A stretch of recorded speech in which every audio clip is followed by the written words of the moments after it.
అని పేరు వచ్చింది. ఆంధ్రదేశంలో నరసింహోపాసనం చాలా విశేషం.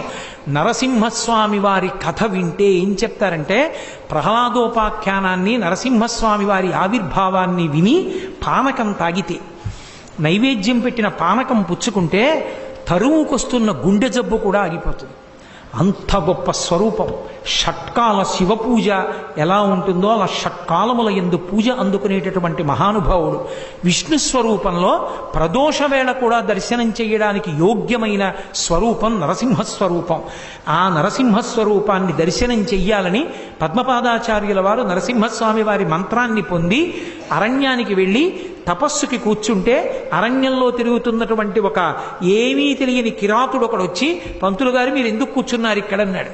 నరసింహస్వామి ప్రత్యక్షం అవ్వాలని తపస్సు చేస్తానన్నారు. నరసింహం అంటే ఏమిటి? అరణ్యంలో చాలా కాలం నుంచి తిరుగుతున్నాను, దానికి తపస్సు ఎందుకు, నేను తీసుకొస్తానని చెప్పండి అన్నాడు.